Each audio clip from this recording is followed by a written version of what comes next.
আসসালামু আলাইকুম। রাষ্ট্রপতি মোহাম্মদ শাহাবুদ্দিন ক্যান্টনমেন্টে গিয়েছিলেন একটি অনুষ্ঠানের প্রধান অতিথি হয়ে। সেখানে তিনি ভাষণও দিয়েছেন, বক্তব্য দিয়েছেন। নিশ্চয়ই আমরা এটুকু বলতে পারি যে ক্যান্টনমেন্টে তার এই যাওয়া, সেখানে একটি অনুষ্ঠানে বক্তব্য দেওয়া, এটি এই মুহূর্তে অনেক দিক থেকে অনেক কিছু ইঙ্গিত করে। সে বিষয়ে যাচ্ছি, তার আগে এটুকু বলে রাখি যে রাষ্ট্রপতি শাহাবুদ্দিনের এই অনুষ্ঠানের বিষয়ে দেশের কোনো গণমাধ্যমে তেমন কোনো প্রকার খবর প্রচার করা হয়নি অথবা কাভারেজ দেওয়া হয়নি। শুধুমাত্র আন্তঃবাহিনী জনসংযোগ পরিদপ্তর ISPR থেকে পাঠানো একটি প্রেস রিলিজই প্রকাশ করা হয়েছে। এর বাইরে তেমন কিছু না। কেন গণমাধ্যমে খুব বেশি প্রচার করা হয়নি, কাভারেজ দেওয়া হয়নি, সেটিও আমাদের বুঝতে খুব বেশি কষ্ট হওয়ার কথা নয়। ইঙ্গিত দেয় তার এই যে ক্যান্টনমেন্টে যাওয়ার বিষয়টি। কেন বলছিলাম? তার কারণ হচ্ছে গত প্রায় এক বছরের মধ্যে প্রকাশ্যে বলা যেতে পারে তাকে এই প্রথমবারের মধ্যে দেখা গেল। গত প্রায় 11 মাসের মধ্যেও তিনি ক্যান্টনমেন্টে প্রথমবারের জন্য গেলেন। গত 11 মাসের মধ্যে তার কণ্ঠ আমরা প্রকাশ্যে শুনলাম। ডক্টর মোহাম্মদ ইউনূস প্রধান উপদেষ্টা হিসেবে শপথ নেওয়ার পর অথবা অন্তর্বর্তী সরকার গঠনের পর তাকে প্রকাশ্যে কোথাও বক্তব্য দিতে দেখা যায়নি। শুধুমাত্র ওই দিনই 8 আগস্ট 2024 যখন ডক্টর মোহাম্মদ ইউনূসকে শপথ বাক্য পাঠ করানো হয়, সেই দিনই শেষ তার কণ্ঠ শোনার বিষয়টি বা বক্তব্য দেওয়ার বিষয়টি। এখন বিষয়টা হচ্ছে যে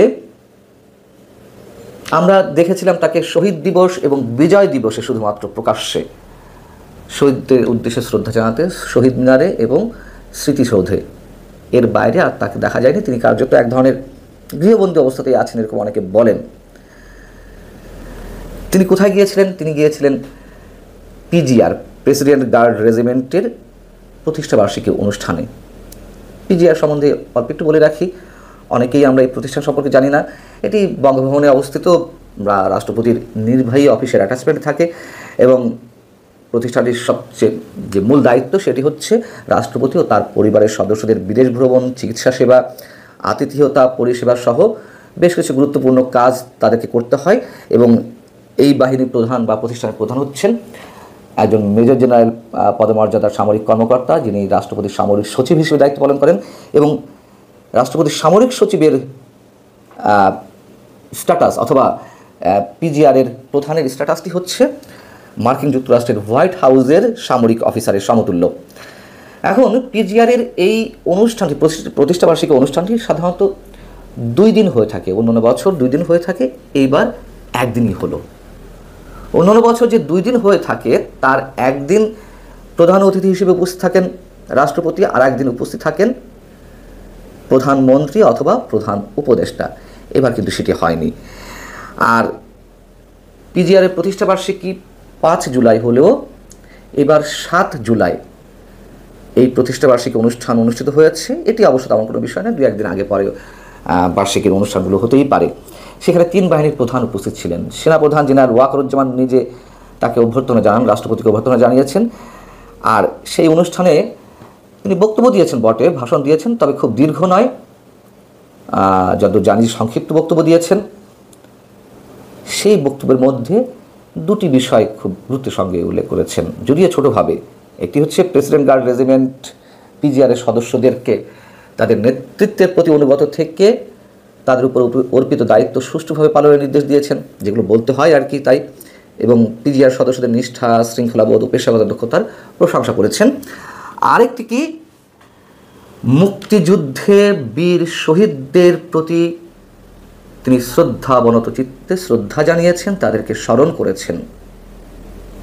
যখন মুক্তিযোদ্ধাদের বদলে অন্য অনেককে উঁচু করে দেখানোর একটি চেষ্টা চলছে, 71-এর স্থানে অন্য কোনো কিছুকে রিপ্লেস করার চেষ্টা করা হচ্ছে, 71-এর ইতিহাস, 71-এর স্মৃতিচিহ্ন, আমাদের মহান মুক্তিযুদ্ধের যে স্মারকগুলো, সেগুলো যে একের পর এক মুছে ফেলা হচ্ছে, ধ্বংস করে দেওয়া হচ্ছে, সেই মুহূর্তে শুধুমাত্র মুক্তিযুদ্ধের শহীদদের স্মরণ করা, এটি অন্তত আমার কাছে সিগনিফিক্যান্ট মেসেজ।